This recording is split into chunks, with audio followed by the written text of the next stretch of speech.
no quiere decir que después, ¿sí? Hay que después ir controlándolo con el paciente, con la persona.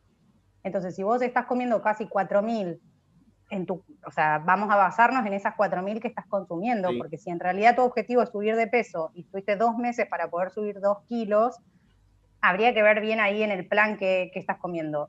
Se van, evidentemente estás haciendo más actividad de la programada y habría que ver también el tema de tu metabolismo. Generalmente los hombres tienen metabolismo más acelerado que las mujeres, eso ya lo habíamos visto, Sí, sí, pero eso habría que ver bien, contabilizar bien la cantidad, la actividad física y después ver los tiempos de comida, si estás haciendo los preentrenos y postentreno, cómo lo estás dividiendo, pero sí, es como cada muy 3 horas más individualizado. o menos estoy comiendo. El Claro, tema que vivo lleno. Y claro, digo, ¿qué estás haciendo culturismo? y empecé, pues soy, imagínese, tengo 1,74 m y tengo 72 kilos. Soy Sí, un palito y bueno, me quería poner un poco más grandote, más sí. power, claro. Sí, más power también. La ¿Y toda carta. la vida te pasó esto? ¿Toda la vida te pasó que comés Y pero no engordás? sí, sí, pues imagínese, yo antes practicaba ciclismo mucho Uh, tiempo. Bueno, y Flaquito, pura sí, pierna. sí, pura pierna. Y bueno, ahora dije, bueno, voy a empezar a bicicleta, ya no estoy haciendo más, pues es increíble lo que bajo de peso. Quedo Claro, chocado. y sí, sí. Que No, bueno, evidentemente hay algo en tu metabolismo que hace que la energía que consumís se esfume rápidamente y entonces por eso no puedes aumentar de peso. y El bueno, tema es pues que habría que imagínese. ver bien, si no, qué comidas son las que se hacen, ¿sí? Antes y después. Seguramente estés comiendo mucha cantidad de proteínas. Por ahí habría que elevar un poquito los hidratos de carbono. En principio, ¿sí? Sí, Y después ir viendo de bajar los hidratos, porque cuando uno quiere marcar, más que nada, los sí, hidratos se bajan un poquito para no estar tan hidratado. Acuérdense que el hidrato de carbono se guarda con agua. sí, Así que, sí, pero es un caso muy particular, habría que ver eso, por ahí subir un poquito más los hidratos de carbono por un tiempito, probarlo 2 semanas quizás o 3 semanas, ¿sí? Ver cómo sí. te funciona eso y después en todo caso volverlos a bajar. Sacar un poco de Listo. proteína, subir un poquito de hidratos de carbono y probarlo así. Digo, a ver, voy a probar con eso, a ver si subo un Sí, poco más. no mucho, no mucho, 1 gramo más de hidratos de carbono, por ejemplo, al día por kilo de peso, si pesás 72, ¿sí? Quizá probar agregar 100 gramos de hidratos de carbono durante todo el día, aparte de lo que ya estás consumiendo, bajar un poquito de las proteínas y ver si eso te da resultado. Por lo menos Ah, para aumentar un poco de peso, porque lo importante acá igual es que no aumentes grasa, ¿no? sí, Eso sí. sería lo importante, que todo el aumento sea masa muscular. Lo que pasa es que si el organismo no tiene la energía suficiente que viene de los hidratos de carbono, acordate que vas a estar oxidando proteínas, ¿sí? Sí, Entonces, bueno, por ahí yo haría eso en principio, subir un listo. poquito la cantidad de hidratos de carbono, ¿sí? Bajar un poco las proteínas, probarlo aunque sea 2 o 3 semanas y después volver de última al plan que estás haciendo ahora. Bueno, tengo Generalmente los planes de hipertrofia tienen mucha proteína, comen cada 3 horas, hacen sí, sí, eso. cada 3 horas vivo lleno, le vuelvo a repetir. No tengo ganas de comer, Claro. tengo que comer Pero igual. bueno, por eso, subí un poquito más los hidratos. Ah, listo. Bueno, gracias, profe. De nada. Bueno, vamos a empezar. Igual somos 15, che, ¿qué pasa con la gente? Hoy también en el otro turno no vino nadie. Ya no me aguantan más, chicos. Ya lo sé. Lo sé, lo sé. Bueno, vamos a arrancar aquí. Vamos a poner a grabar para los que no están. Y vamos a empezar.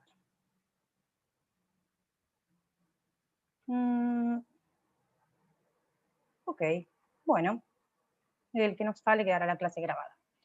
Bueno, gente, hoy vamos a empezar, hoy seguramente no terminemos, como les había dicho la clase pasada. Vamos a empezar a ver lo que son suplementos.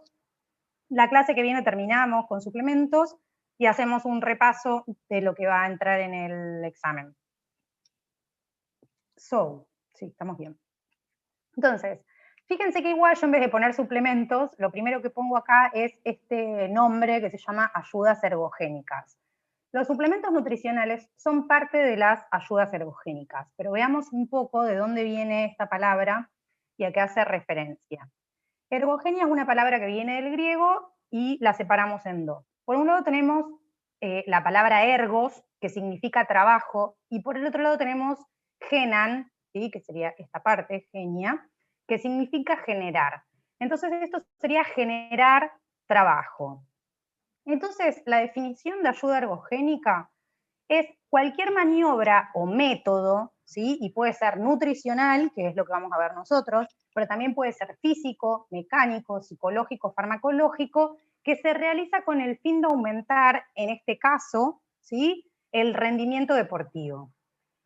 Entonces, fíjense que dentro de esta clasificación tenemos, por ejemplo, dijimos recién, lo que sería una ayuda ergogénica farmacológica, como por ejemplo los anabólicos o los estimulantes como la efedrina, ¿sí? Que son sustancias farmacológicas que nos dan doping positivos, si somos atletas de alto rendimiento y competimos, no las tenemos que usar, pero también son ayudas ergogénicas. Por otro lado tenemos las ayudas mecánicas, que son, por ejemplo, los cascos aerodinámicos, que cada vez se mejoran más para lo que es ciclismo, los trajes de neopren para nadar con menor resistencia al agua, ¿sí? Las zapatillas cada vez vienen más livianitas para lo que es el running. Acá también podría entrar, por ejemplo, lo que son las bicicletas, que antes eran de hierro, después pasaron a ser de aluminio, y así de carbono y demás, cada vez más livianas para ayudar a lo que sería el rendimiento deportivo. Entonces esas serían ayudas ergogénicas mecánicas. Por otro lado tenemos las ayudas ergogénicas psicológicas, que tienen que ver más que nada con lo que son las técnicas de visualización y de relajación. Por ejemplo, muchos de los nadadores en aguas abiertas, pero que van a nadar aguas súper frías, lo que hacen es utilizar técnicas de relajación para bajar las pulsaciones y demás, y bajar todo lo que es el metabolismo basal para que la energía esté simplemente como distribuida para poder mantener la temperatura del cuerpo, ¿sí? Entonces también se utilizan mucho las técnicas psicológicas. Serían también ayudas ergogénicas. Después tenemos ayudas fisiológicas, como por ejemplo podría ser entrenar en altura, que no en todos los casos funciona, ¿sí?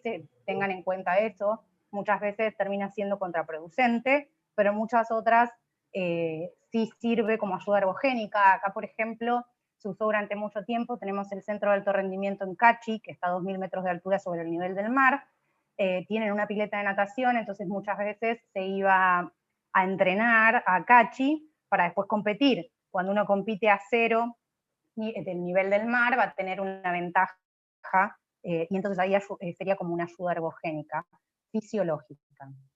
Y por último tenemos lo que son las ayudas ergogénicas nutricionales, y fíjense que acá no solamente entran lo que son suplementos nutricionales, sino que también, por ejemplo, lo que son maniobras para mejorar la composición corporal, los cambios en la composición corporal, también sería una ayuda ergogénica, y después sí todo lo que tiene que ver con las manipulaciones alimentarias. Y aquí también van a entrar el uso de suplementos, que acá van a ver que dice clasificación A, de AIS, esto AIS es el Instituto Australiano del Deporte, y lo vamos a ver en la segunda parte de la clase seguramente, ¿sí? Pero entonces aquí también entrarían lo que son los suplementos, o sea, no solamente la alimentación per se, sino los suplementos. Esto es lo que vamos a ver hoy. Entonces, como les decía, el tema que nos trae hoy aquí es el tema de suplementos nutricionales. Hay un montón de suplementos en el mercado. Y nosotros, los nutricionistas deportivos y los que trabajamos más que nada con deportistas de alto rendimiento, nos manejamos siempre a través del consenso del Comité Olímpico Internacional. Este es el último que sacaron sobre suplementos, ¿sí? Que es del 2018. Yo ahora se los cargo en el chat, ¿sí? Así lo tienen. Si alguien me escribe en el chat, así lo puedo abrir. Porque si no, no sé por qué me pasa esto de que no puedo abrir el chat. Ahí está. Se los cargo ahora, así no me olvido. ¿Dónde está? Consenso. Listo, ahí está. No sé por qué me hace esto, la compu, que no puedo ver el chat. Ahí se los cargué, si se lo pueden pasar mejor, igual yo después se lo paso a Vane para que lo suba al Dropbox, ¿sí? Entonces, como les decía, nos manejamos a través de este consenso, que es el del Comité Olímpico Internacional, que tiene en cuenta mucho de lo del Instituto Australiano del Deporte, que lo vamos a ver más adelante. ¿Qué definición nos da como suplemento nutricional el Comité Olímpico Internacional? El problema es que hay muchas definiciones de suplementos y ninguna, sí, demasiado certera y apuntada. Entonces, por eso también tomamos esta, que es la del Comité Olímpico, y es exclusivamente para lo que es deporte. Entonces, ellos dicen que un suplemento nutricional es un alimento o un componente de un alimento o un nutriente, ¿sí? O compuesto no alimenticio que se ingiere intencionalmente, además de lo que uno consume en su dieta, y el objetivo de consumir esto es lograr un beneficio específico, o para la salud o para el rendimiento deportivo. Pero entonces fíjense esto, que puede ser nutriente, puede ser solamente un hidrato de carbono o proteína o un micronutriente, como por ejemplo una vitamina o un mineral, ¿sí? Vitamina D o vitamina B12.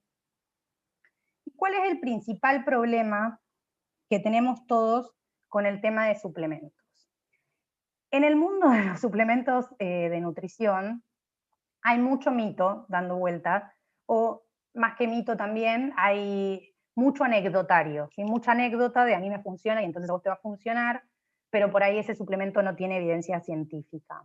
Entonces tenemos dos puntas, generalmente, en donde tenemos a los que creen que nada funciona y a los que tenemos, por el otro lado, que creen que todo funciona. Entonces, yo tengo que ver dónde me voy a posicionar en esta línea, ¿no? En esta línea de tiempo, si yo creo que nada funciona o si estoy más de acuerdo con que todo funciona y entonces tomo cualquier cosa, total, está todo bien, ¿sí? Particularmente Paula, o sea, yo estoy parada más del lado del que nada funciona, ¿sí? O por lo menos nada funciona hasta que me lo demuestre y pase a ser un suplemento de categoría A, como les dije antes. La mayoría de la gente está más cerca de este lado, en donde todo funciona y por eso toman suplementos a mansalva. Y es un gran problema. Uy, minuto, por favor. Esperen que se me acaba la batería. Ahí está. Bueno, ahí volví. Entonces tenemos la pirámide de la nutrición deportiva y vamos a ver que existe una pirámide generalmente para el atleta y para los fabricantes de suplementos y otra pirámide que tiene que ver con lo que sería la evidencia científica.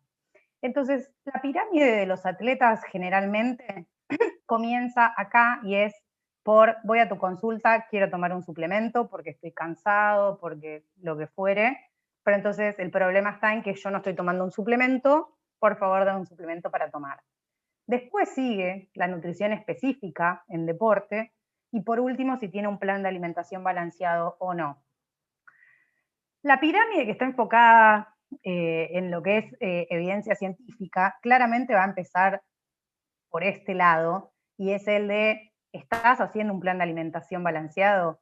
¿Estás cumpliendo con una nutrición específica para el tipo de deporte o para el tipo de actividad que estés haciendo? Y por último, después cuando ya revisé a ver si necesitas un suplemento.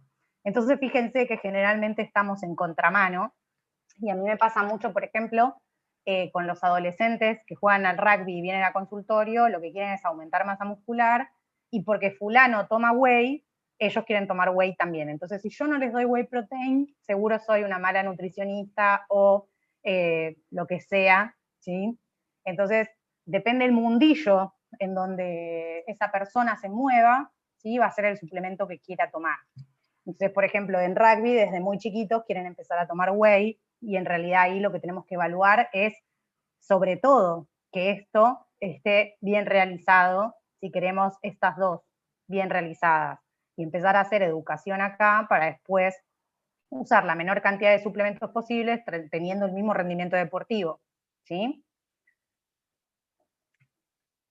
Y volvemos a esta pirámide que habíamos visto en su momento, que es la pirámide de Países Bajos, de nutrición en deporte, de lo que es Países Bajos o Holanda, como le quieran decir, y en donde tenemos lo mismo. Primero, lo primero, ¿sí? Es la comida.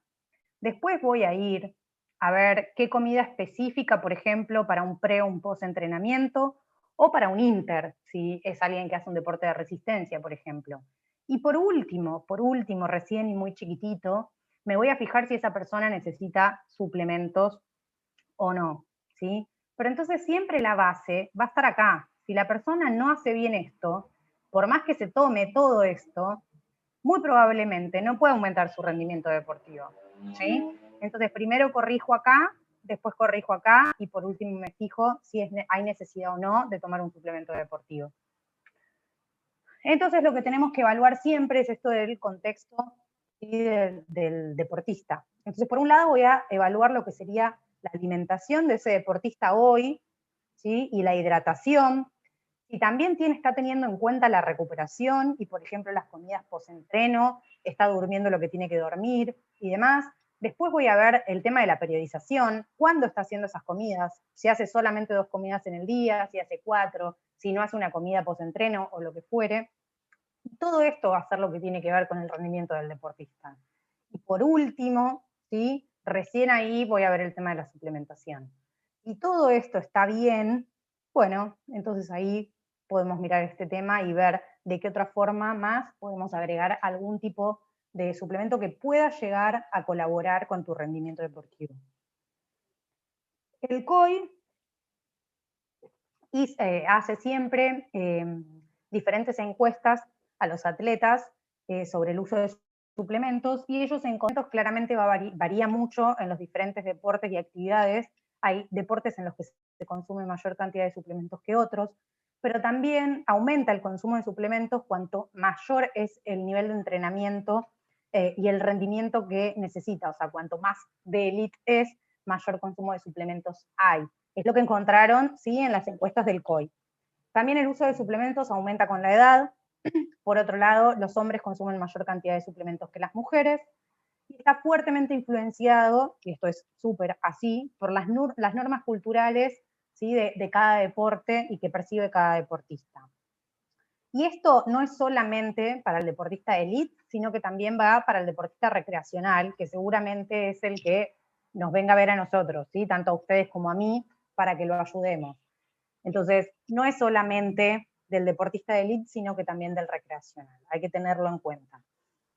Cabe aclarar aquí que en estas encuestas que hace el COI, como dijimos, el suplemento puede ser un alimento, un componente de un alimento, un nutriente y demás. Entonces, en esto entran como suplemento las bebidas deportivas, las barritas, ¿sí?, que generalmente son los suplementos de los geles de hidratos de carbono, ¿ok? Entonces no es que solamente los suplementos raros o esas cosas, sino que todo eso también es considerado suplemento.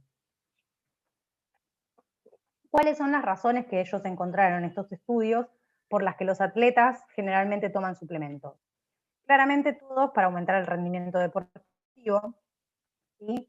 Pero bueno, tenemos los que toman los suplementos por un beneficio directo en lo que sería el rendimiento deportivo, como por ejemplo ganar una ventaja competitiva, aumentar la cantidad de energía, esto más que nada en los suplementos de hidratos de carbono, optimizar la recuperación, aumentar la capacidad de entrenamiento, también puede ser para descenso de masa adiposa, para aumento de masa muscular, ¿sí? Todo eso tiene que ver con un beneficio directo del rendimiento.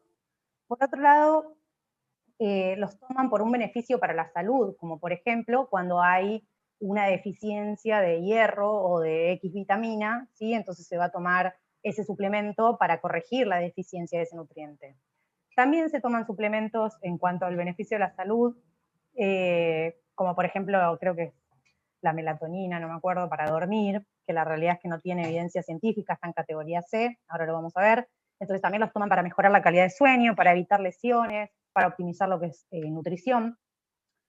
Luego tienen una categoría, la gente del COI, que pone otras razones, que esta es la que más me gusta a mí, en donde los atletas dicen que toman los suplementos como póliza de seguro. Esto es por si acaso. O sea, me lo tomo por las dudas, me lo tomo porque el otro lo toma y entonces si yo no lo tomo seguramente voy a ir más lento y voy a perder. O porque como el otro lo toma, si yo no lo tomo, me va a ganar, ¿sí? Entonces, esa es la por si acaso. También puede ser que quieran tener un patrocinador, un sponsor, ¿sí? Entonces también, o productos sin cargo o en dinero, entonces también por eso toman suplementos. Y para un suministro conveniente de energía y nutrientes, esto más que nada está apuntado a aquellos deportistas que nos pasa mucho en Argentina, que trabajan, estudian y también tienen que entrenar. Entonces los tiempos para preparación de alimentos son muy cortos.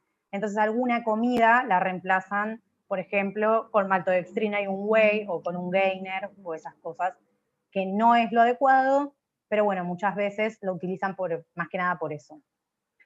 Y por último, muy importante, muchos y la mayoría usa suplementos por consejos de otro. Por esto que le decía de, por ejemplo, los compañeros. Ah, no, pero a mí me funcionó tomar X suplemento para bajar de peso, supongamos, así que a vos seguro también te funciona, ¿sí? Pero también puede venir el suplemento recomendado desde el cuerpo médico o desde los entrenadores, muchas veces desde los padres y muchas otras desde los vendedores de suplementos, claro está. Entonces, ¿qué me tengo que preguntar yo antes de recomendar un suplemento a alguien? Cualquier persona.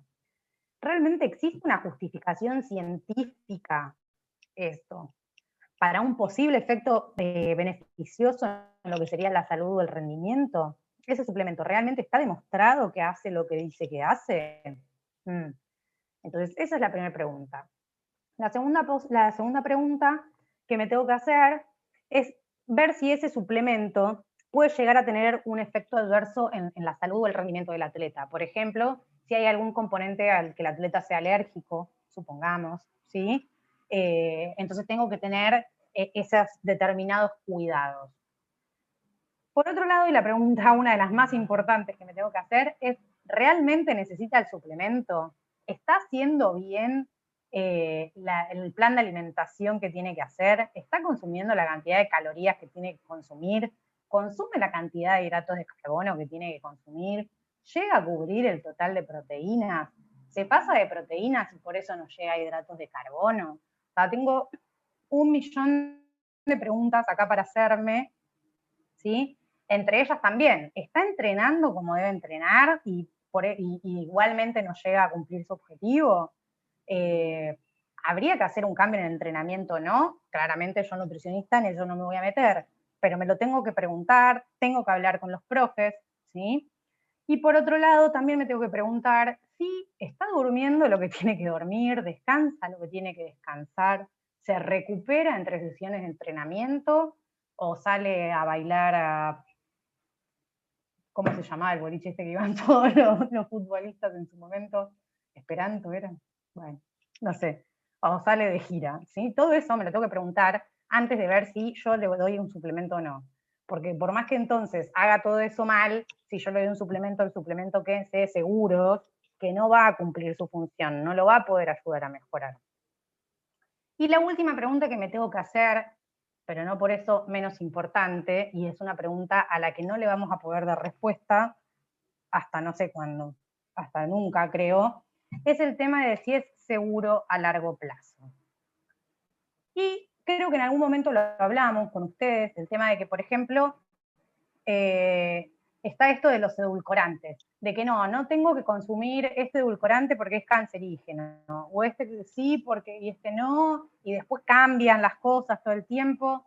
Y la realidad es que para poder decir si sí o no, tengo que hacer un estudio a lo largo del tiempo de muchos años. Tengo que hacer un estudio longitudinal de muchos años.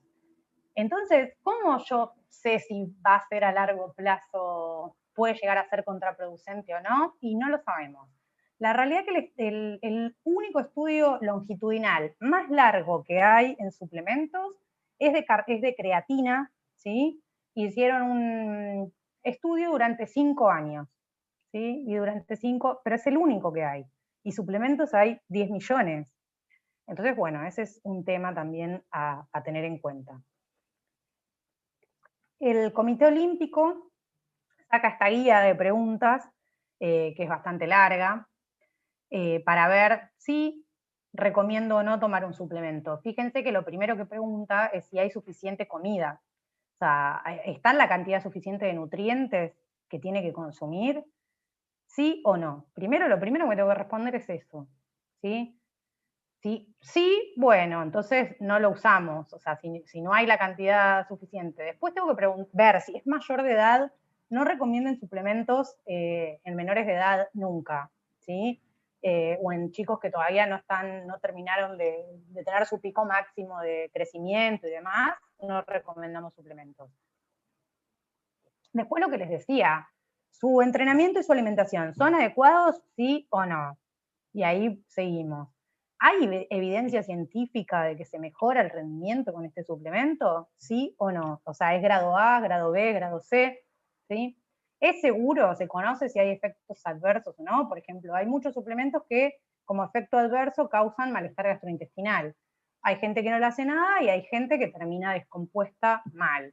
Entonces, si yo antes de una competencia le doy a alguien un suplemento que le causó malestar gastrointestinal y no puede competir, me va a querer matar, claramente, ¿sí? Entonces también lo tengo que tener en cuenta. Y así, una por una, todas las preguntas que tenemos. Fíjense que la anteúltima, perdón, esto, de lo que yo siempre jodo con esto.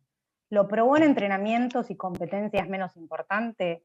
Siempre. Llámese suplemento nutricional, una dieta particular, un alimento en particular, todo se tiene que probar antes de usarse en competencia, ¿sí? Porque me puede caer mal cualquier cosa y entonces estoy en graves problemas. Bueno, y ahora veamos un poquito esto que les decía antes de los grados de evidencia.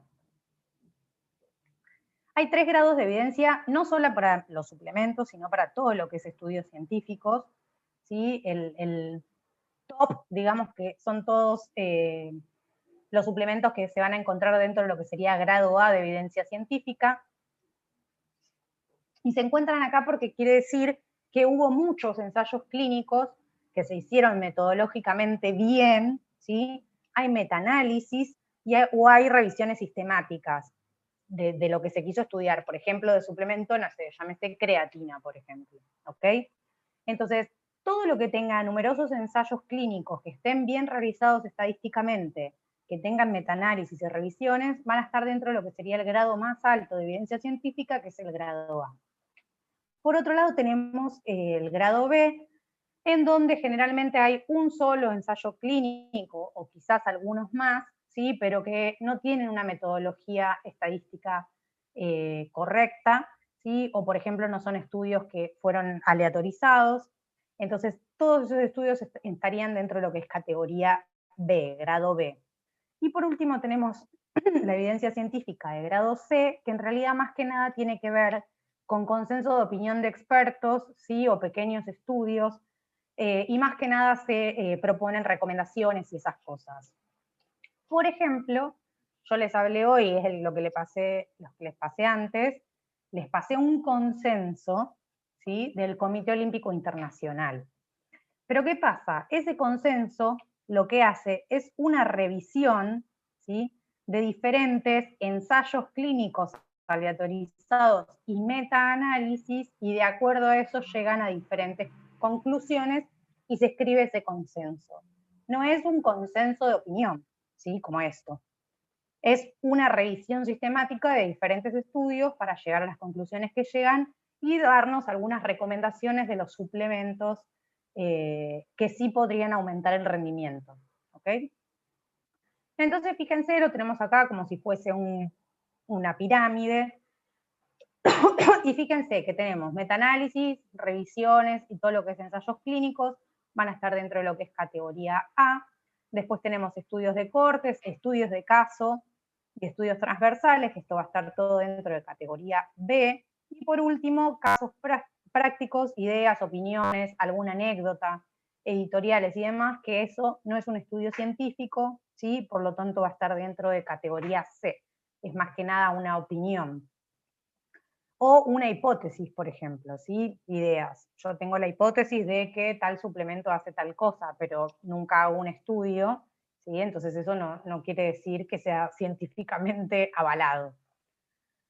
Así que ojo con estas cosas. Entonces, para resumir, y en lo que tiene que ver con los estudios científicos, y en este caso más que nada con los suplementos, el gol estándar, es decir, lo ideal para poder decir que el suplemento funciona, es hacer un ensayo, que en este caso sería agregar un suplemento, ¿sí? X, y lo voy a controlar por X cantidad de tiempo que dure ese estudio. Por otro lado, los sujetos tienen que estar asignados aleatoriamente a los tratamientos. Esto quiere decir que no los puedo elegir a dedo, ¿sí? Que tengo que usar alguna forma metodológica, o sea, estadística, hay diferentes formas de muestreo en estadística, y de esa forma elegir cómo voy a elegir los candidatos a qué tratamiento determinado. Si, por ejemplo, va a ser placebo o si va a ser del grupo experimental que esté consumiendo el suplemento. Por otro lado, idealmente se propone que los estudios que tienen que ver con suplementación sean doble ciego. Doble ciego significa que ni el investigador ni el sujeto de estudio saben el tratamiento que está haciendo, es decir, no sabe si es placebo o si está tomando el suplemento. Por lo tanto, de esa forma no se puede alterar, ninguna de las dos partes podría buscar alterar el estudio o los resultados del estudio. Pero bueno, muchas veces también se hace simple ciego en vez de doble ciego, y simple ciego significaría que el investigador es el que no sabe qué tratamiento está recibiendo el sujeto de estudio, si placebo o tratamiento experimental. Y eso se hace para que justamente el investigador, que es quien tiene la hipótesis de, por ejemplo, esto funciona o esto no funciona, no trate de alterar los resultados para el lado que le conviene. Entonces eso significaría simple ciego, doble ciego. Lo ideal es que mínimo el estudio tiene que ser simple ciego. No pasa mucho con los estudios de suplementos. Realmente la mayoría tiene metodologías de investigación bastante malas, y es por eso que después terminan siendo muchos suplementos categoría C, ¿sí? Porque metodológicamente los estudios de investigación no están bien diseñados. Y por otro lado tenemos lo que es un estudio cruzado. Idealmente debiera ser doble ciego y cruzado. Cruzado significa, yo sé que es reaburrido esto, chicos, perdonen, pero lo tienen que saber. Un estudio cruzado es aquel estudio en donde hay un grupo placebo y hay un grupo experimental, ¿sí? Un grupo que está tomando el suplemento. Entonces, hace el tratamiento, ¿sí? Este toma placebo, este toma el suplemento, hacen la actividad que tienen que hacer, ¿sí? Después tienen un periodo de washout, es decir, de lavado, generalmente 2 a 3 semanas, y el que fue placebo ahora va a tomar suplemento, y el que fue suplemento ahora va a tomar placebo. Y entonces de esa forma yo puedo estudiar bien si realmente hay cambios o no en el rendimiento deportivo, y que no tengan que ver con otros factores, como por ejemplo, generalmente cuando se hacen este tipo de estudios y que se hacen bien, no sé, si yo voy a hacer el estudio en ciclistas, busco todos ciclistas de más o menos las mismas características de rendimiento deportivo, ¿sí? Pero bueno, con el estudio cruzado, lo que yo hago es justamente esto. Entonces minimizo el riesgo de sesgo de todas formas, porque es un doble ciego, es decir, que nadie sabe lo que está tomando, y después se cruza. El que fue placebo ahora es experimental y el que fue experimental ahora es placebo. Esto sería lo ideal, ¿sí? El estudio ideal. La realidad es que la mayoría de los estudios en suplementos no son así, ¿sí? Pero bueno, sépanlo, y cuando ustedes quieran leer o buscar información sobre algún suplemento o sobre cualquier cosa, fuentes confiables claramente van a ser PubMed, Cochrane, ¿sí? Fíjense, no busquen en el Google, o de última busquen en el Google académico, ¿sí? Que les tira algunas otras páginas, como por ejemplo los archivos latinoamericanos, Cielo, ¿sí? Que ahí pueden encontrar más archivos en castellano. Pero no en Google, y lo que me dice el gimnasio, ni ninguna de esas cosas, ¿ok? Pero entonces cuando ustedes van a materiales y métodos, ahí tienen la forma en las que se hacen los estudios. Y les dicen, más allá de que quienes participan y quienes no, les dice si el estudio es aleatorio, si es ciego, simple ciego, doble ciego, si fue cruzado o no, y si es prospectivo. Claramente, bueno, lo ideal también es que reciban ambos tratamientos, ¿sí? En orden equilibrado, es decir, que haya un periodo de wash-up, más allá de que sea, de wash-out, más allá de que sea cruzado, ¿sí? Que después haya un orden en cómo se va a dar la suplementación o el placebo. Y que la mayoría de las condiciones estén estandarizadas. Y esto se refiere más que nada a que si yo voy a hacer, por ejemplo, un estudio de un quemador de grasa, supongamos, que yo no le dé al grupo experimental un plan hipocalórico, por ejemplo, y le reduzco las calorías aparte de darle el suplemento, y al otro grupo le doy que consuma las mismas calorías y aparte le doy el placebo. Porque Paula, claramente, Paula, sí, te sí, queda un minuto. bueno,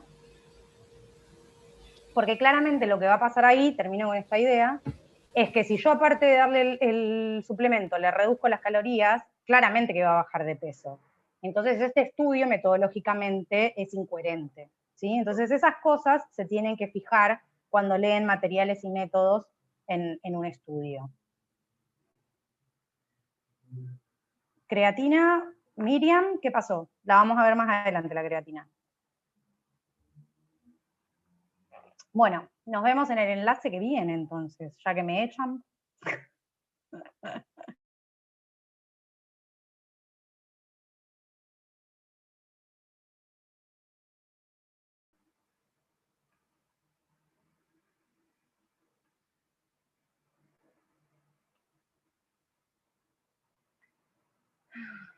Ahí está. ¿Estamos todos? Creo que éramos 15, así que seguimos. Bueno, lo que les decía de las condiciones estandarizadas es justamente eso, ¿sí? Las mismas variables controladas para todos los grupos, tanto para el grupo que toma el placebo como para el grupo que está tomando el suplemento en este caso. ¿Qué pasa con los suplementos? Los suplementos deberían demostrar las siguientes 3 características fundamentales. Por un lado, que son eficaces, ¿sí? Que esto lo demuestran a través de los estudios científicos y así demuestran que realmente funcionan y sirven para lo que dicen que tienen que servir, ¿sí? Por otro lado, tienen que ser seguros, tienen que demostrarme que son seguros. Esto quiere decir que no van a dañar mi salud, ¿ok? Y por último, lo que tienen que demostrar es que son legales. Esto sobre todo es demostrar que no producen doping positivo, ¿ok? Porque si bien existe la Asociación Mundial Antidopaje, que es la AMA en castellano, WADA con W, la van a encontrar en inglés, acá se los escribo, WADA-AMA, ¿sí? Si bien y ellos tiran todos los años un listado de sustancias prohibidas, ¿sí? Más que nada ahí van a encontrar lo que son anabólicos esteroides, efedrina, estimulantes como efedrina y demás, pero hay muchos suplementos que, por ejemplo, no un suplemento que es whey protein, donde solo supuestamente debiera haber whey protein, ¿no? O sea, proteínas de suero de la leche. Pero muchas veces pasa que los suplementos pueden llegar a estar contaminados. Entonces, los fabricantes debieran demostrarnos esto, su legalidad, y es decir que yo entonces se lo puedo dar a cualquier deportista. ¿Sí? Si es recreacional, claramente no va a tener una prueba de dopaje, por lo tanto, si da doping positivo no me estaría importando. El tema es que si yo tengo un atleta de alto rendimiento, ahí sí me estaría importando. Por otro lado, hay muchos suplementos, sobre todo los que dicen que vas a ganar un montón de masa muscular y demás, que pueden llegar a estar contaminados con anabólicos esteroides. Y el problema es que eso a largo plazo, el uso de anabólicos a largo plazo, sí me puede generar un daño para la salud. Entonces ese suplemento no estaría demostrando ni legalidad ni seguridad. Por eso digo, deberían.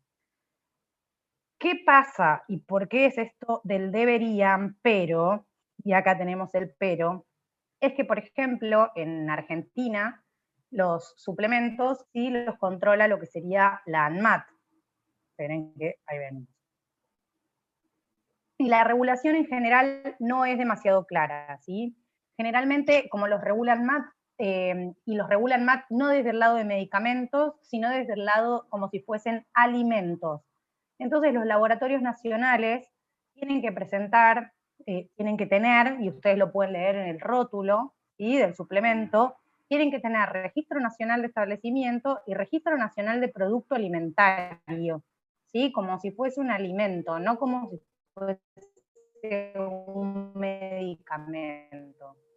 Entonces, y lo que hace ANMAT es certifica los ingredientes que tiene, esto lo hace a través de la información que le manda el fabricante, claramente, y además el fabricante tiene que mandarle estudios de que el suplemento funciona o sirve para lo que dice que va a servir. Tenemos un problema más grande y de control con los suplementos importados, también los regula ANMAT, pero el problema es que solamente lo que me piden a mí, si yo, por ejemplo, importara suplementos desde el exterior, lo que me piden a mí nada más es un certificado de libre venta que esté expedido por el organismo gubernamental del país de donde yo traigo el suplemento. Entonces, simplemente con eso yo estoy habilitado acá en Argentina para poder comercializarlo, ¿ok? Solamente la ANMAT tiene un programa de monitoreo, ¿sí?, y control de publicidad, pero la realidad es que generalmente si no hay una denuncia contra el suplemento, ANMAT no estaría haciendo nada específico contra él, ¿sí? Pero fíjense que tienen una mayor regulación los suplementos que se hacen acá, por lo menos en Argentina, que los suplementos importados. Profe, eso igual no es culpa de ANMAT, sino de la legislación. ¿Eso no es culpa de? De la ANMAT, del organismo, sino de la legislación actual. Sí, Es un igual. organismo de control eso. Sí, igual esto falla o ellos imparten. No, el tema es que esto falla la legislación. Miren, el Código Alimentario Argentino, que es de donde salen las definiciones, cuando vimos lo del rótulo yo se los mencioné, es donde están las definiciones de, por ejemplo, si yo quiero fabricar leche, por ejemplo, entonces voy al Código Alimentario y ahí me fijo las características que tiene que tener el producto para que yo pueda decir que mi producto es leche. El Código Alimentario no se actualiza desde hace décadas. O sea, sí, claramente es un problema de legislación y de que tampoco se ejerce el control que debiera ejercerse. O sea, no importa, el problema quizá no es ANMAT, el problema es la legislación. ANMAT igual no tiene la cantidad de personal que debiera tener para poder controlarlo.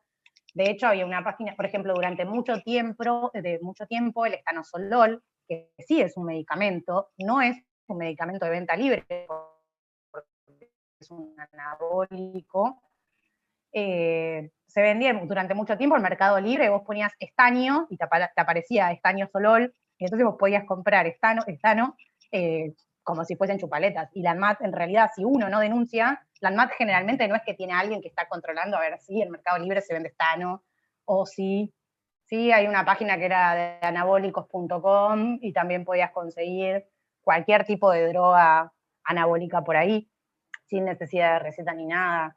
Sí, no, claramente, el problema es que los suplementos nutricionales están legislados como si fuesen alimentos, cuando en realidad debieran estar legislados como si fuesen medicamentos, ¿sí? Entonces, todas las fábricas de suplementos, no solo a nivel nacional, sino a nivel internacional, porque ahora vamos a ver que en realidad en Estados Unidos es peor que en Argentina, hay menos control que en Argentina, deberían tener, como usan muchos productos que son farmacológicos, pero se consideran alimentos porque usan muchos aminoácidos y este tipo de cosas, pero también usan vitaminas y minerales y demás, siempre está ahí la línea delgada entre si tendría que ser un medicamento o un alimento. La realidad es que en la mayoría de los países, por ejemplo acá, se regula como alimento y no como farmacología. Por lo tanto, las condiciones de ese laboratorio no van a tener las mismas exigencias que un laboratorio farmacológico. Paula, ¿y en qué países se lo considera medicamento y se lo trata como tal? En su momento Australia, nada más. No hay muchos países. No, por eso, nosotros tenemos en el Código Alimentario Argentino, define el suplemento dietario y por eso los suplementos entran acá, ¿sí? Como un producto destinado a incrementar la ingesta habitual, ¿sí? Esperen. suplementando con la incorporación de algunos nutrientes específicos en la dieta de personas sanas, ¿sí? Que no tengan patologías y que presentan de una u otra forma alguna necesidad dietaria que no está satisfecha o que es mayor a la habitual. Esto es muy general, ¿sí? ¿Cómo puede ser la administración? Bueno, vía oral, puede ser líquida y demás. Y fíjense que lo que dice es que podrán contener en forma simple o combinada péptidos, proteínas, ¿sí? Estos son proteínas, lípidos de origen marino, aminoácidos, glúcidos o hidratos de carbono, vitaminas, minerales, fibras dietarias, y en realidad en el único lugar donde hace alguna aclaración es en cuanto a las hierbas. Hoy hay un listado de hierbas que pueden tener los suplementos. Hierbas serían, por ejemplo, el ginseng, la maca, todas esas cosas son hierbas. Me tengo que fijar en el código alimentario, ¿sí? Si está o no, y entonces si lo puedo incluir como suplemento dietario o no. Pero la realidad es que muchos suplementos se quedan afuera de esta definición, porque, por ejemplo, hay suplementos que tienen vitaminas, tienen minerales, tienen algunas hierbas que no están especificadas en el código, entonces eso también quedaría afuera, ¿sí? Entonces, es muy abierta esta definición.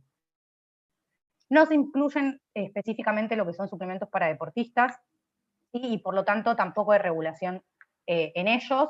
Y en los importados, como les dije, simplemente lo que tienen que presentar para poder comercializarlos en Argentina es un certificado de libre venta. Eso quiere decir que es libre de venta libre al público, para todo público. ¿Sí? No es necesario que tengan una receta.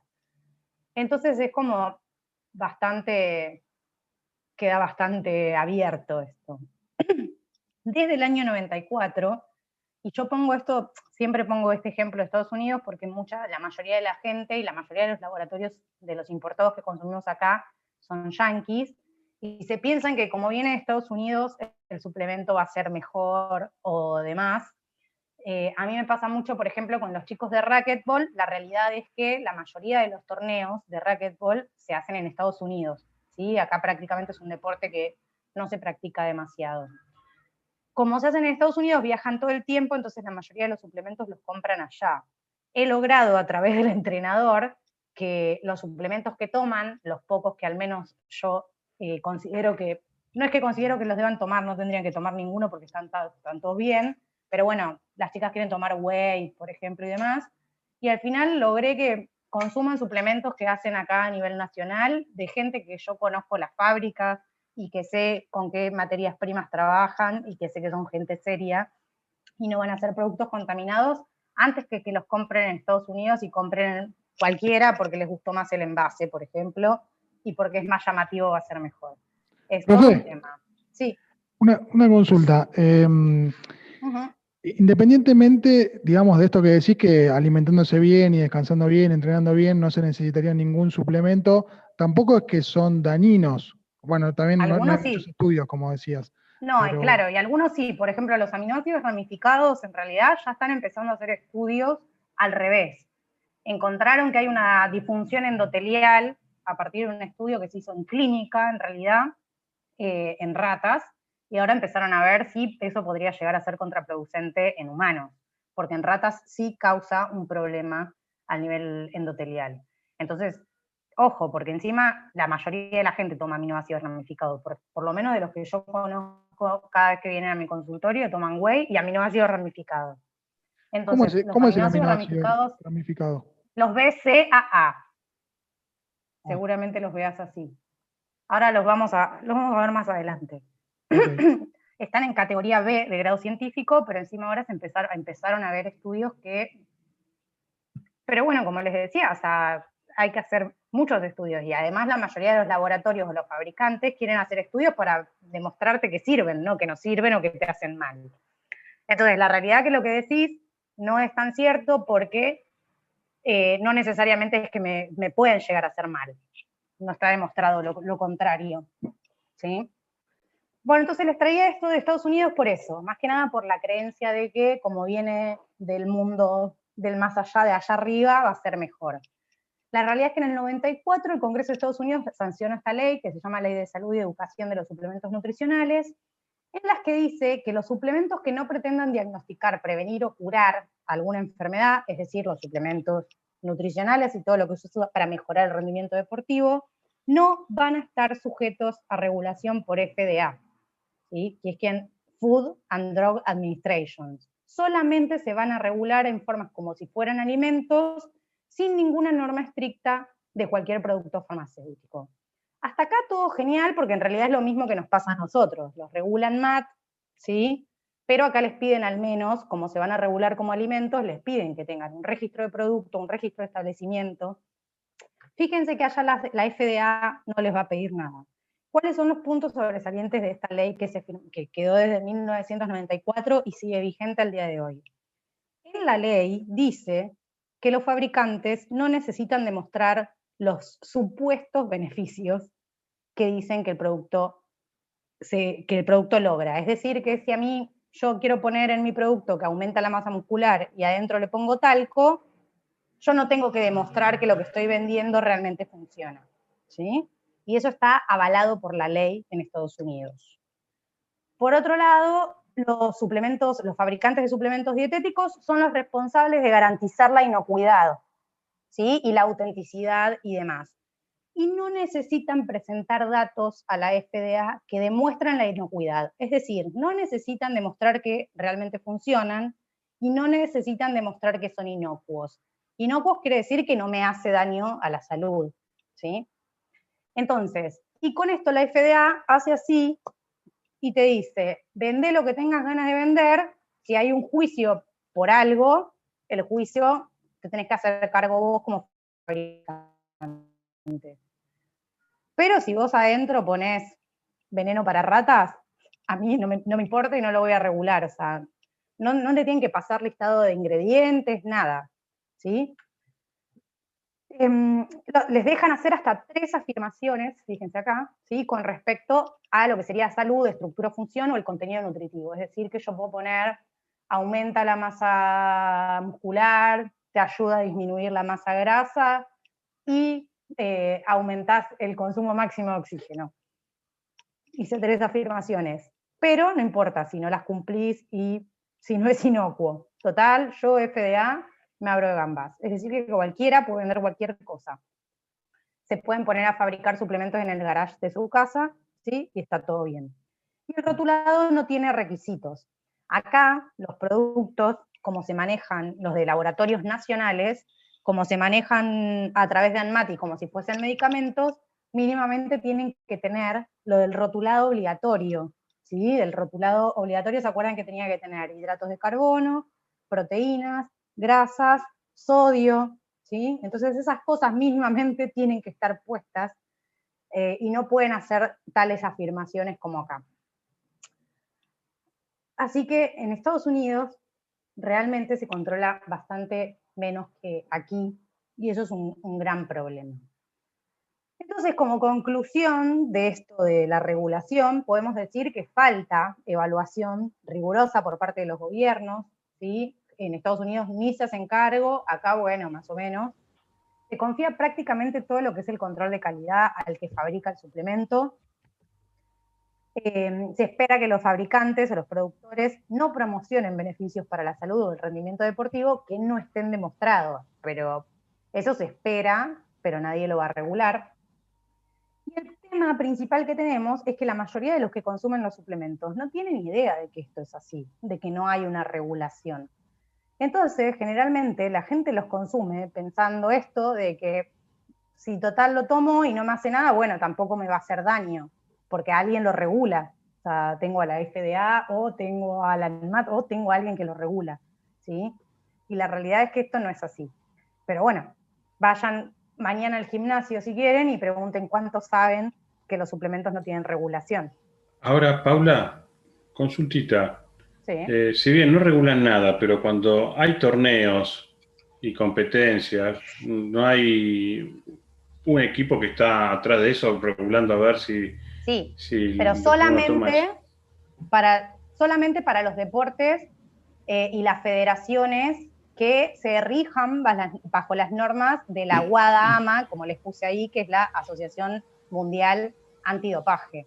Entonces, todo lo que es deporte, todo lo que es recreativo, lo que es recreacional, no va a estar bajo esas normas, y no todas las federaciones adhieren a la WADA.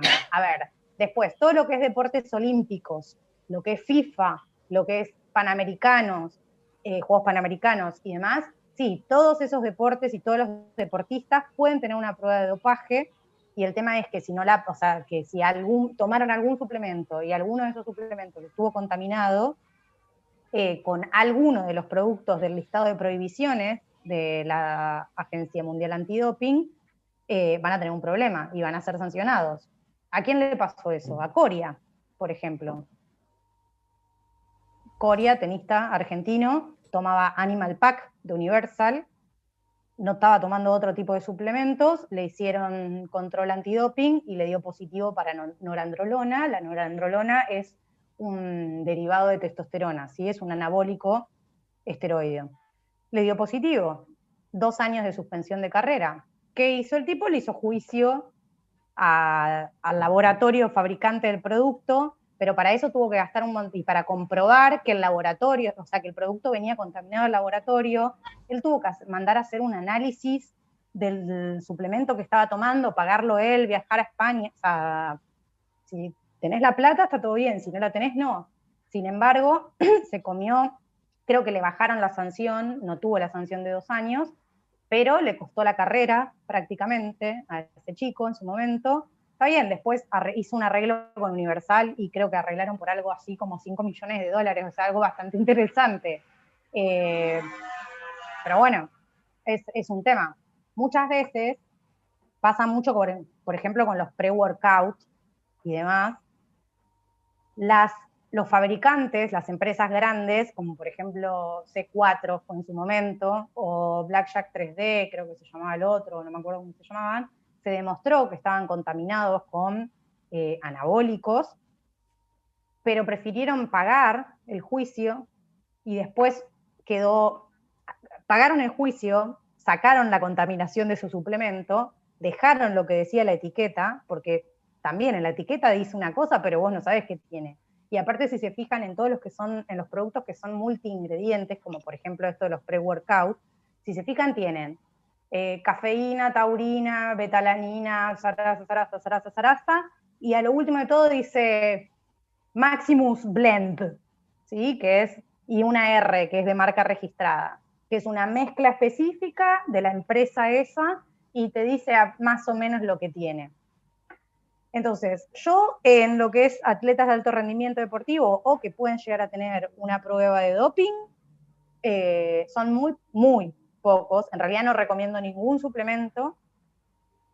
Si son muy hinchas, como mis chicas de racquetball y quieren tomar whey, bueno, me tengo que asegurar que proviene de una fuente confiable. Generalmente los whey protein no van a estar contaminados, ¿sí? Es un producto de mucha venta, de mucha salida y no van a estar contaminados. Los que tienen más posibilidad de estar contaminados son todos los que son pre-workout o todos estos multiingredientes, ¿sí? Pero sí, hay que tener cuidado. El tema es ese, el que es deportista recreacional, pues no tiene una prueba antidoping. El que es atleta de alto rendimiento deportivo, sí. Bueno, estudiaron, este estudio del 2015, ¿sí? Está bastante bueno, después si quieren se los paso entero, igual está en inglés.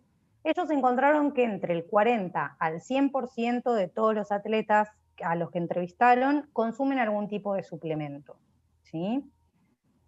De los suplementos mandaron a investigar una cantidad de suplementos, de los suplementos que mandaron a investigar y de otros estudios que hay sobre contaminación de suplementos, encontraron que entre el 10 y el 15% de los suplementos que se comercializan contienen alguna sustancia prohibida. Hasta el 2015, desde el 2001, que nació la Agencia Mundial Antidopajes, fíjense que no es muy nueva, ¿sí? Que no es muy vieja, quiero decir, son 20 años nada más, que está funcionando, menos de 20 años. Hasta el 2015 encontraron que del 6 al 9% de las infracciones de las normas antidopajes eran causadas por algún suplemento contaminado. Es un montón. esto es un montonazo. Entonces, si yo tengo un atleta de alto rendimiento deportivo, le recomiendo que tome algún suplemento, no estoy segura si va a estar contaminado o no, puede caer dentro de lo que es este 6 a 9%. Es un montonazo. Gran porcentaje, sí. Y esto, digamos, en lo que decía antes, por ejemplo, los suplementos en Estados Unidos, que no declaran lo que tienen, es un riesgo muy alto, digamos, consumir eso, comprándolo ahí, digamos. Sí.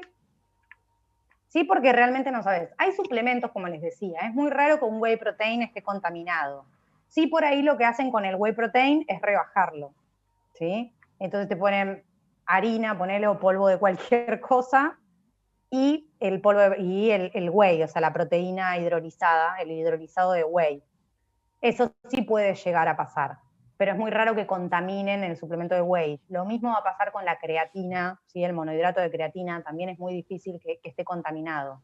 Donde más posibilidad y chances de contaminar es en esto, en todos los productos que son multi-ingredientes. Todos aquellos que tienen un solo ingrediente, es muy raro que los contaminen. Sí, por ahí puede ser probable que los rebajen, ¿sí? Pero no contaminarlos con alguna sustancia prohibida.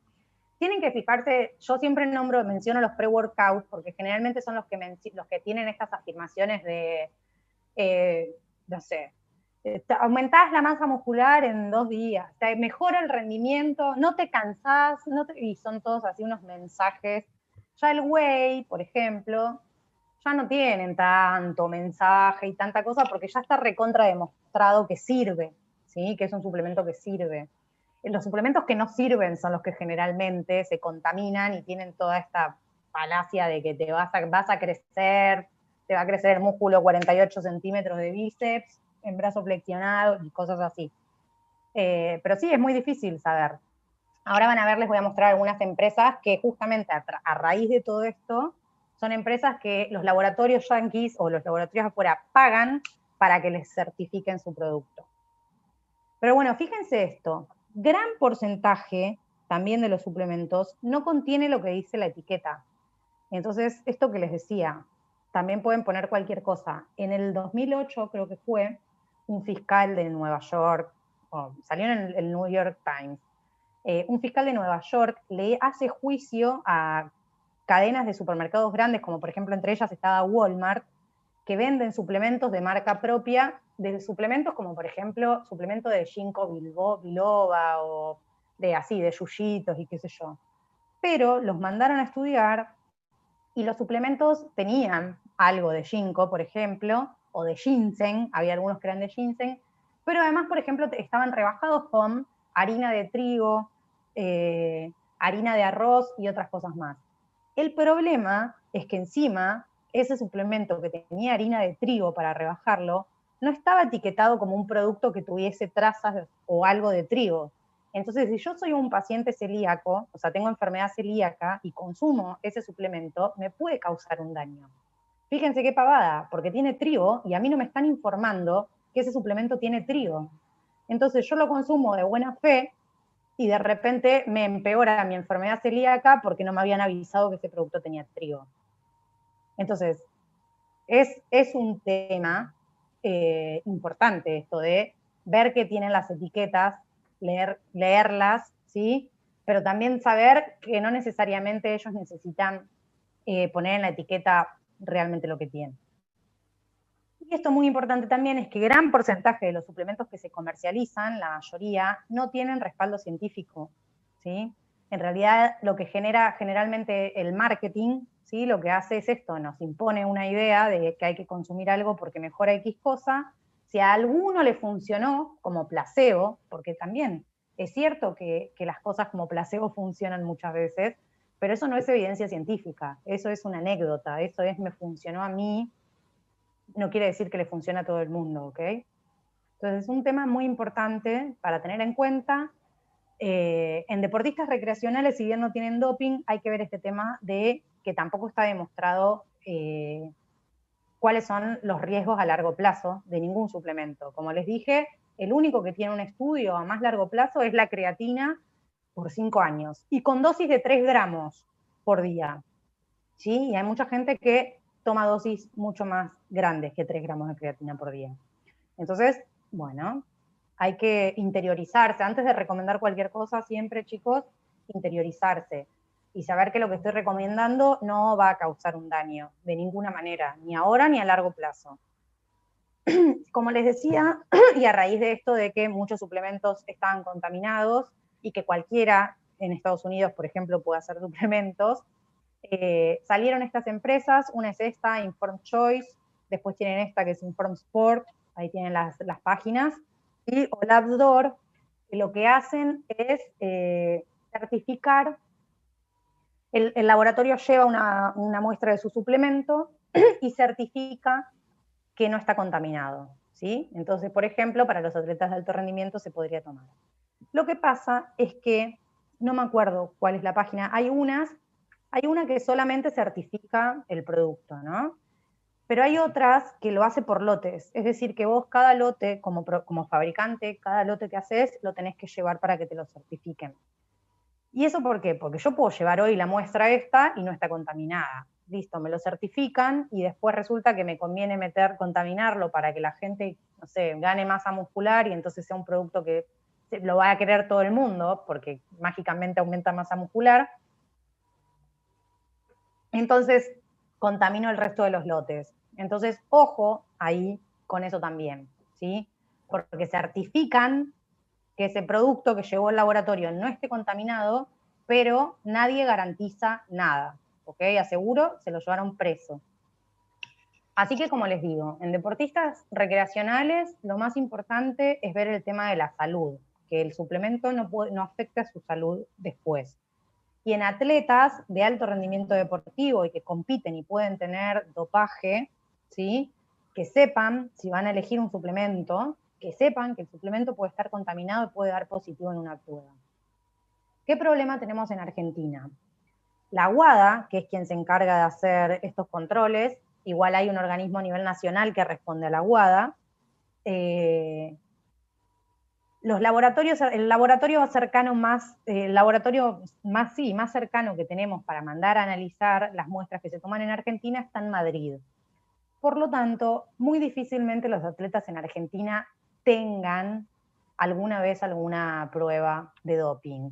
Si la tienen, va a ser seguramente en un Juego Olímpico o en un Panamericano o en algún mundial, pero rara vez van a tener una prueba en Argentina.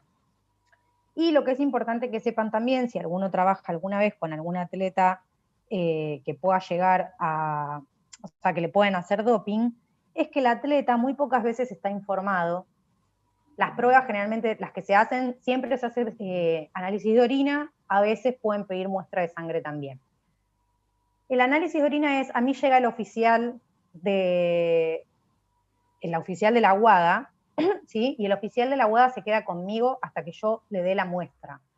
Es decir, que tengo que hacer pis enfrente del oficial. Si es mujer, claramente mandan a una oficial mujer, ¿sí? Si es un atleta menor de edad, puede haber, tiene que haber en realidad un acompañante, un mayor a cargo del atleta para poder tomar la muestra. Lo mismo que si fuese, por ejemplo, de paralímpicos, también puede estar acompañado por un asistente. Pero el oficial no se mueve nunca. Jamás acá en Argentina yo escuché que a los pibes les expliquen algo de esto. Porque aparte no es solo que tienen que hacer pis adelante del oficial, sino que además la muestra de orina, vieron que las muestras de la WADA se dividen en dos, en muestra A y en muestra B, ¿sí? Entonces yo hago en un vasito, por decirlo, en un dispositivo que me dan, hago pis ahí y después yo, atleta, soy quien tiene que dividir la muestra A y la muestra B. El oficial no puede manejar el kit, ¿sí? de muestras. De hecho, que tampoco lo saben los atletas, a mí me tienen que ofrecer 2 kits para tomar la muestra de orina. Y yo, atleta, elijo entre los 2 kits. No me pueden dar, tomá, hace pis en este.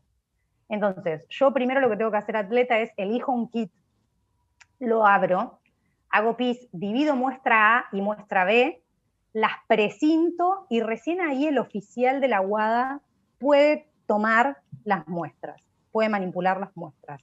Todo lo anterior lo tiene que hacer el atleta y eso la mayoría no lo saben, no están informados. Lo que pasa es que como en Argentina no tenemos esto de que se tomen demasiadas pruebas de dopaje, tampoco se les informa. pero la realidad es que es bastante invasivo, no lo saben, entonces ya, más que nada pasa con las chicas, cuando tienen que hacer pis delante de alguien, es un garronazo, y encima después tampoco saben que tienen que manejar las muestras, y eso es por seguridad propia, o sea, porque el otro me puede contaminar la muestra si quisiera, ¿sí? Y eso de elegir el kit también, que me tienen que dar 2 kits, y yo tengo que elegir uno, es por si el otro, hay un kit que está, que tiene alguna falla o lo que fuere, ¿sí? Se puede llegar a contaminar. Entonces, ojo ahí, porque hay muchas cosas que los deportistas no saben, no tienen idea, y en realidad es porque nosotros desde este lado no los educamos, ¿no? Pero bueno, es un tema. Y nosotros me refiero a cuerpo médico, cuerpo técnico, ¿sí? Yo, por ejemplo, a mis atletas todos los años, que ahora está buenísimo lo de tener grupos de WhatsApp, yo ya salió el listado de prohibiciones de WADA, lo bajé y se los mando automáticamente para que estén al tanto. Este año también cambia el código a partir del 1 de enero, cambian algunas sanciones y otras cosas, así que también bajé el código, se los mando a todos. ¿Sí? Lo tienen que leer, tienen que estar al tanto, tienen que saber cómo se toman las muestras, cómo es esto, cómo los controlan y demás. Bueno, me fui de tema, pero es importante. Entonces, como les decía, estas empresas garantizan, ¿sí?, que X muestra no está contaminada, pero a seguro se lo llevaron preso. Entonces, ojo al piojo ahí. Entonces, ¿por qué usar suplementos? ¿No? Bueno, realmente hay suplementos que sí han demostrado tener evidencia científica y funcionar. Entonces, ahora vamos a ver cuáles son, y entonces por eso sí podría usar un suplemento. Las razones para usar suplementos, claramente en salud y prevenir deficiencias, más que nada está ligado a cuando yo tengo una deficiencia clínica, ¿sí?, que esto lo va a comprobar un médico. Por ejemplo, puede llegar a ser, las más comunes que vimos son deficiencia de hierro, ¿sí? También puede ser una deficiencia de la vitamina D. Si yo soy vegano, muy probablemente me tenga que suplementar con vitamina B12, ¿sí? Todo esto tiene que ver con la salud. Por otro lado, hay suplementos que demostraron ser efectivos y que ayudan a mejorar el rendimiento per se.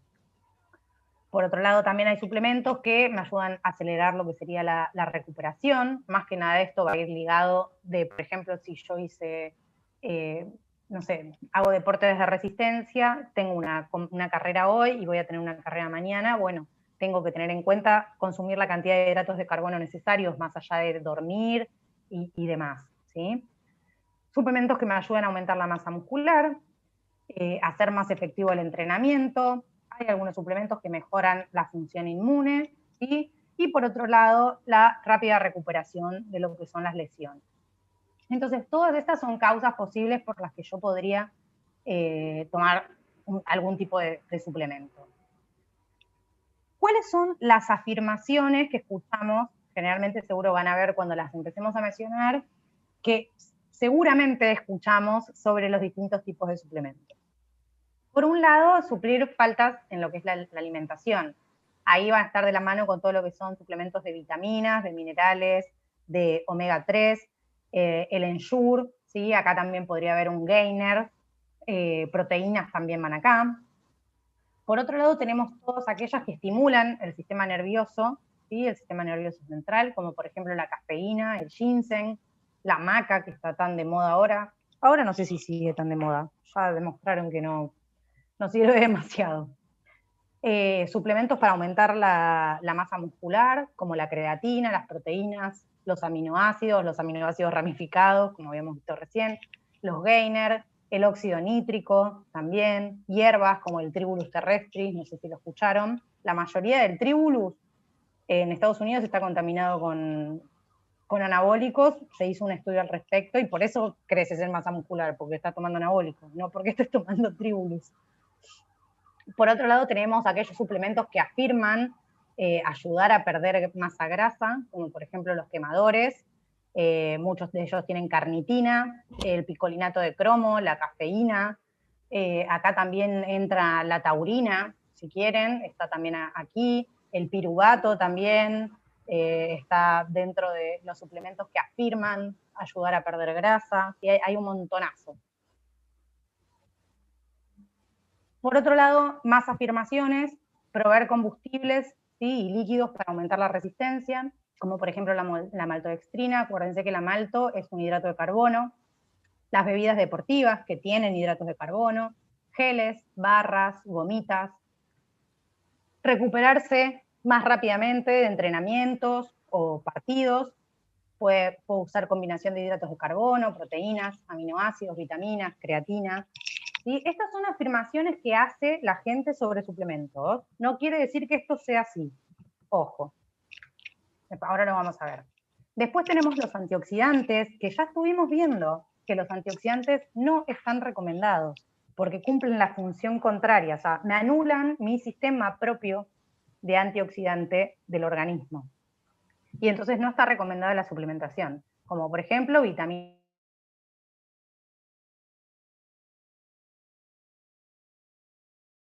Uno escucha a través de lo que los fabricantes dicen, no necesariamente van a ver que todas son ciertas, o están todos en clasificación de grado A, con evidencia científica alta.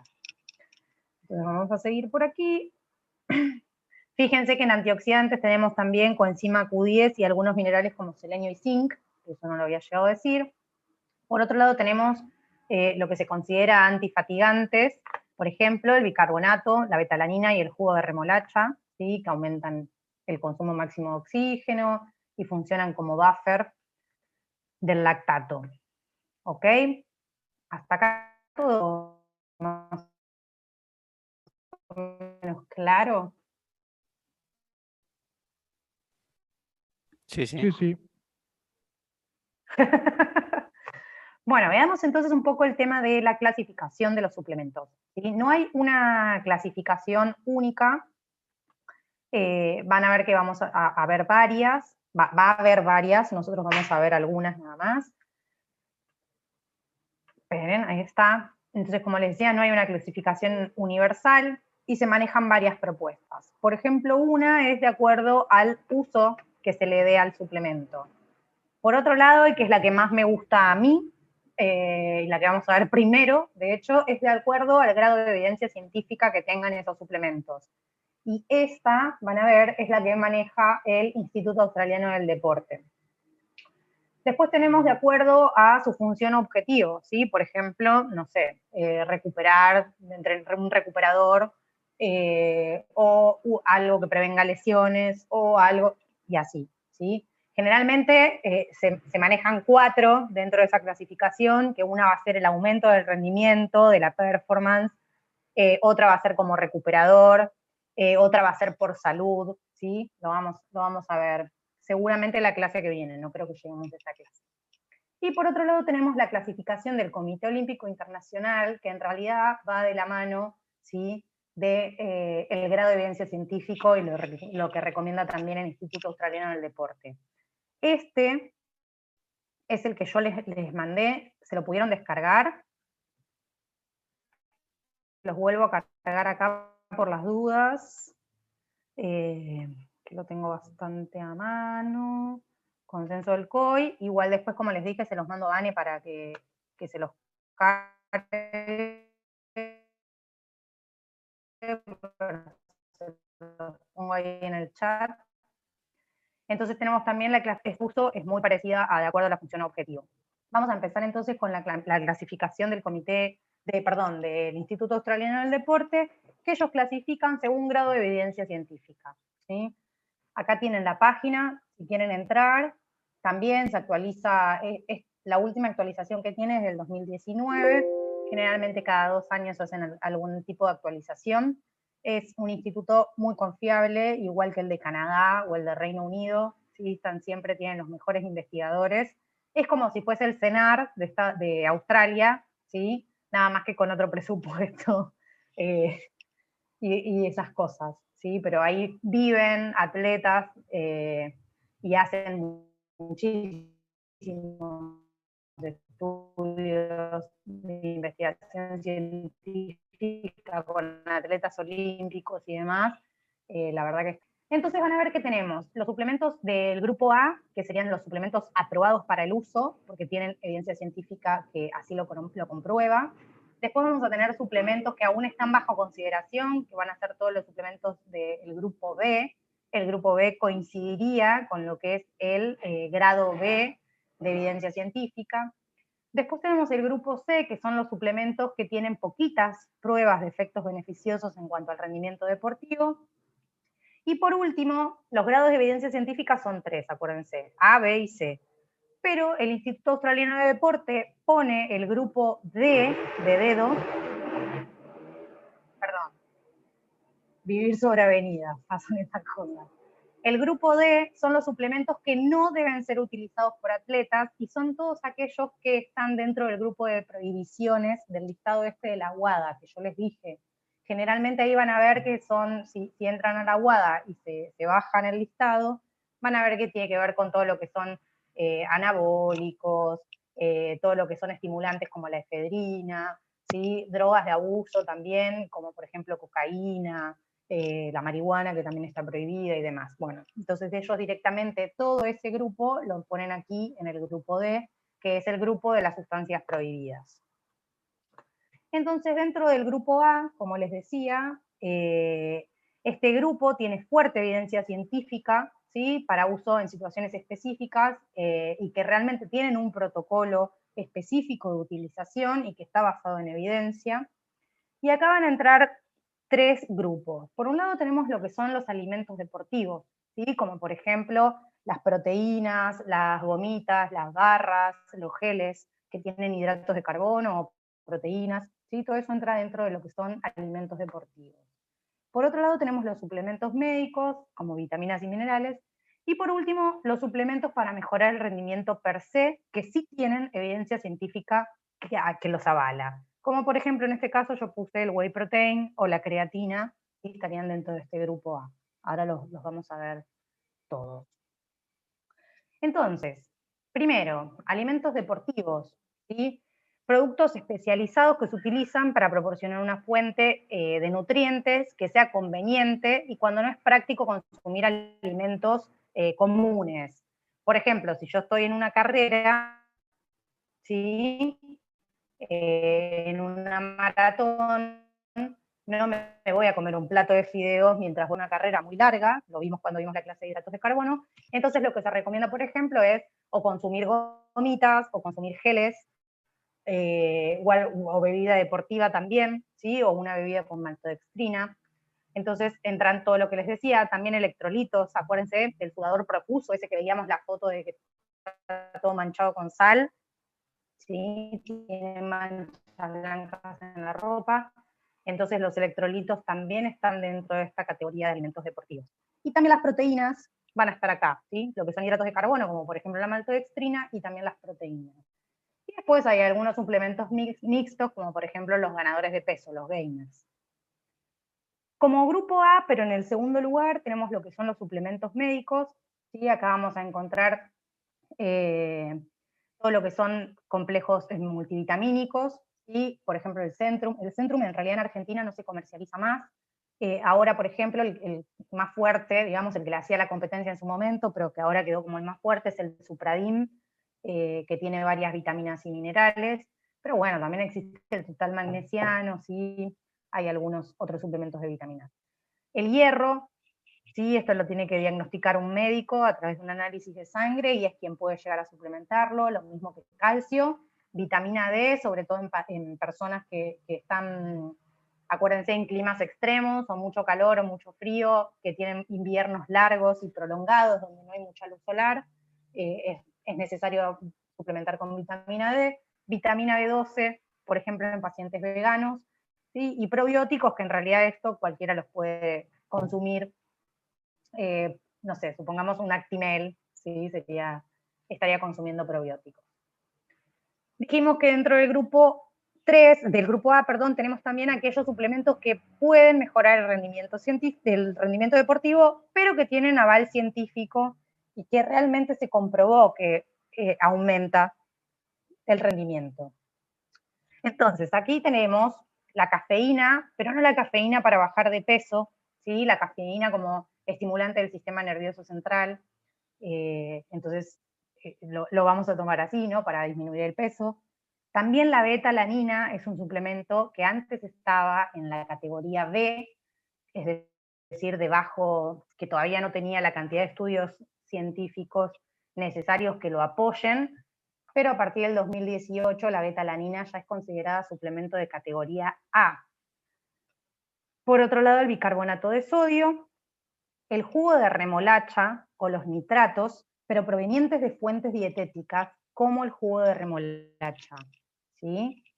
Van a ver que hay suplementos que dicen óxido nítrico, generalmente lo que tienen es arginina, ¿sí? Citrulina, pero esos suplementos son de categoría C, en realidad. Todavía no han demostrado nada.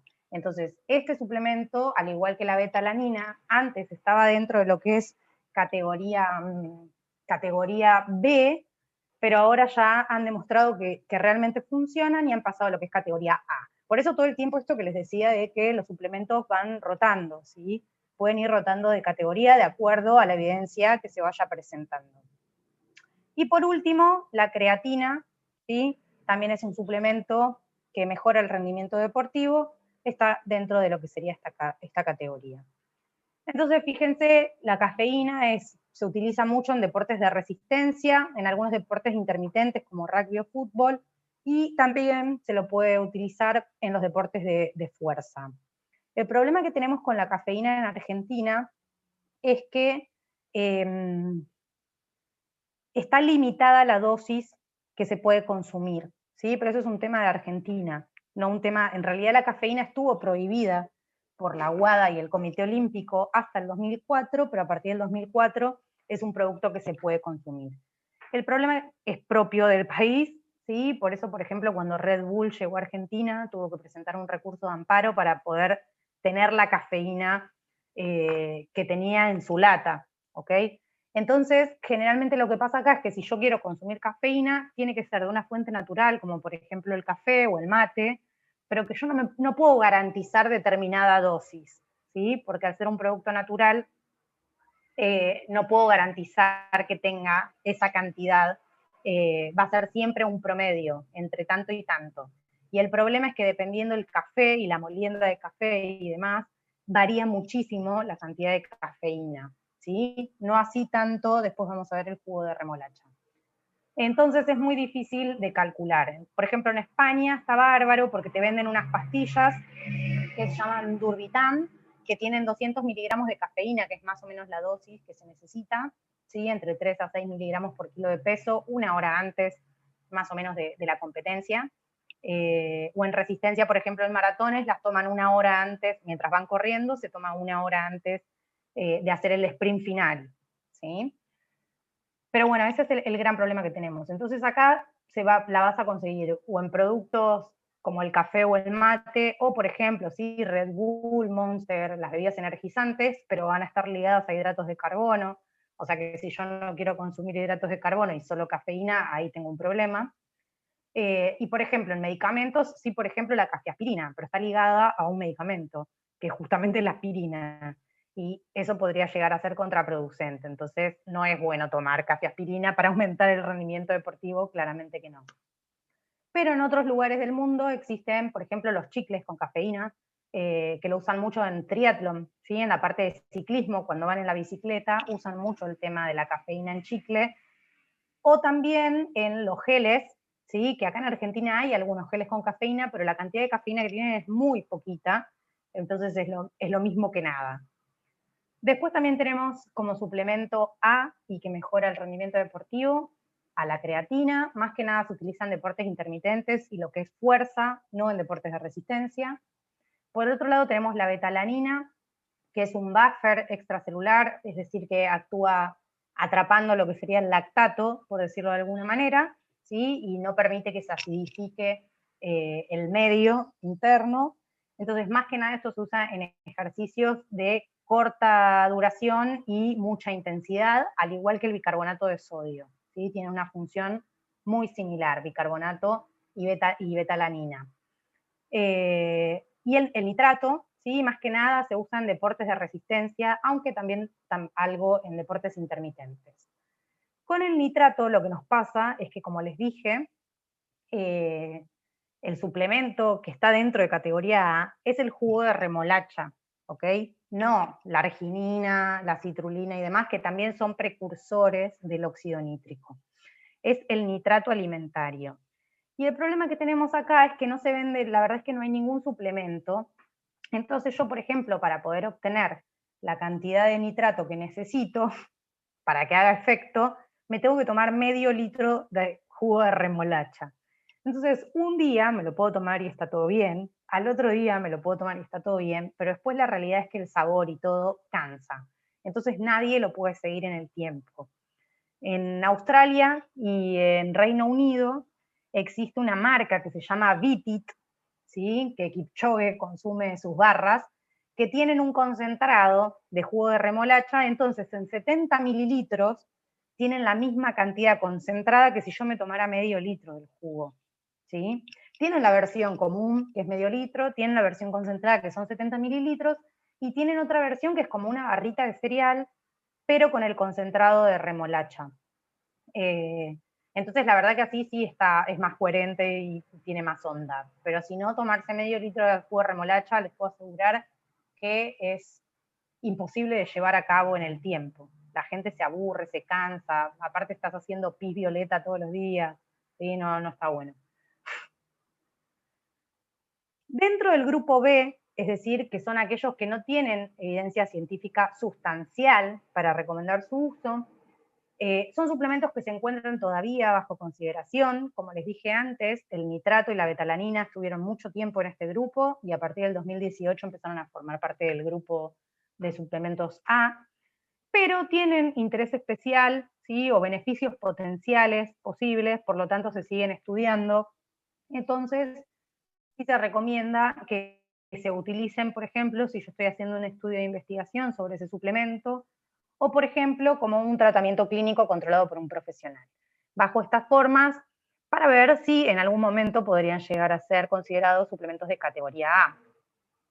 Entonces acá tenemos, por ejemplo, todo lo que son los polifenoles alimentarios, que se le atribuyen propiedades antioxidantes, ¿sí? Como por ejemplo las cerezas, las groselias, todo lo que es concentrado, ¿no? ¿Sí? Más que nada polvos, las cerezas, acá también entrarían los arándanos, ¿sí? La quercitina, que la quercitina sí es un producto sintético, entonces todo esto que es considerado antioxidante está dentro de lo que sería el grupo B. Tenemos también compuestos que tienen mucho interés por los posibles beneficios que pueden tener, como por ejemplo los quemadores de grasa, entre los cuales está la carnitina, súper al pie del cañón. La realidad es que la carnitina todavía no encontró, y para mí la carnitina va a pasar a ser suplemento de categoría C. Como quemador de grasa, la carnitina es un producto, o sea, es un compuesto que naturalmente nosotros lo tenemos en el organismo y tenemos la cantidad suficiente como para saturar el sistema. Eso quiere decir que por más que yo siga agregando de afuera carnitina, con lo que tengo no necesito más, porque el sistema ya se satura. Entonces no puedo oxidar más grasas, ¿sí? La carnitina lo que hace es un transportador del ácido graso hacia adentro de la mitocondria para que la mitocondria se oxide y genere energía, pero por lo tanto yo estaría quemando grasas, ¿sí? La realidad es que tengo tanta carnitina dentro de mi cuerpo que se satura ese sistema simplemente con lo que yo ya tengo. Por lo tanto, agregarle más, en la teoría es fenomenal, porque uno dice, bueno, si tengo más carnitina, voy a quemar más grasa, pero la realidad es que el sistema no puede oxidar más grasa, por más carnitina que haya, porque la cantidad de puertas para entrar en la mitocondria tiene un número que se cierra. O sea, cuando se entraron toda esa cantidad, cierro y hasta que no salen no puede entrar más nadie. Entonces toda la carnitina queda dando vueltas y no serviría para nada. Por lo tanto, para mí, igual esto es opinión personal, la carnitina va a pasar a ser del grupo C, ¿sí? Sin nada. Pero bueno, acá también tenemos el hidroximetilbutirato, que para lo que es deporte está en categoría B. En clínica, en nutrición clínica, ¿sí? Para paciente hospitalizado, ya está pasando a ser suplemento de categoría A, pero no para deporte. Para deporte sigue en categoría B, ahí al pie del cañón. Aceite de pescado, esto sería omega 3, ¿sí? Fosfato, curcumina, la curcumina estuvo muy de moda con la selección de básquet. Después tenemos también dentro de este grupo todos los componentes de las proteínas que no son el whey, por ejemplo, o la proteína entera del suero de la leche, o la proteína de soja, ¿sí? Sino más aminoácidos y demás. La realidad es que lo que les nombraba, los aminoácidos ramificados, que acá los tienen, son re comunes, los usa mucha gente, la tirosina, que es otro aminoácido, en realidad la glutamina, que está muy de moda, la glutamina es categoría C, ni siquiera es B. Glutamina, taurina, que es otro aminoácido, son todos categoría C y no B. Pero fíjense que este suplemento es súper conocido, súper recomendado, lo usa un montón de gente y en realidad está en categoría B, y como les mencioné antes, cada vez hay más estudios que se empezaron a hacer en ratas, ahora van a empezar a hacerlos en humanos, en donde demuestran que puede producir una disfunción endotelial y por lo tanto sería contraproducente el uso indiscriminado de este suplemento. ¿Sí? Antioxidantes los vimos antes polifenoles, pero acá se refiere más que nada a lo que es vitamina C y E. Cuando vimos micronutrientes vimos que, en realidad la suplementación con estos antioxidantes terminan perjudicando al sistema natural que nosotros tenemos como antioxidante, ¿sí? Lo limitan o lo suprimen y entonces eso sería contraproducente. Vamos a ver el grupo C y dejamos acá porque ya tengo que empezar con la otra clase. El grupo C no se recomienda el uso en atletas, ¿sí? No tienen casi pruebas de que resulten beneficiosos. Y tenemos, por ejemplo, ribosa, lactaway, este ya es re viejo, la coenzima Q10, el ginseng, la glucosamina, el picolinato de cromo, agua oxigenada, triglicérido de cadena media, chicos, categoría C, ¿sí? Estoy viendo un montón de colegas que lo están recomendando como si fuese caramelos. No tiene evidencia científica, ¿sí? Que lo respalde, es categoría C. Cualquier cosa, entran, como les dije, en PubMed y se pueden fijar ahí la cantidad de estudios que hay y cuáles avalan y quiénes no. Acá también entra inosina, piruvato, como les dije, taurina, glutamina, están todos dentro de esta categoría C. Muchos, como por ejemplo quizá glutamina, taurina, pueden llegar a pasar a categoría B y después a categoría A porque se siguen estudiando. Pero por ejemplo, los triglicéridos de cadena media, hay un montón de estudios y metaanálisis, es como que ya se estudió suficiente y me parece que van a seguir siempre estando en grupo C, ¿sí? Entonces, si no encontramos alguno de los suplementos que andan dando vueltas en el mercado, dentro de lo que sería el grupo A, el grupo B, que ya los vimos cuáles son, y el grupo D, que es las sustancias prohibidas, claramente va a estar dentro del grupo C, ¿sí? Pero si les quedan dudas, siempre busquen estudios científicos. Sí. Perdón. Quizás lo dijo y no presté atención. ¿El grupo en el que se encuentra cada uno de los suplementos figura en el etiquetado y demás? ¿O tenemos que ir a buscar cada uno en esta página que vos decías? Sí, podés buscar en el consenso del Comité Olímpico, o que si no está en el consenso del Comité Olímpico, quiere decir que no tiene evidencia científica comprobable, o en la página del Instituto Australiano del Deporte. No, los suplementos, así como ellos pueden poner lo que quieran en las etiquetas, no te van a decir qué grado de evidencia científica tienen porque no les conviene, ¿sí?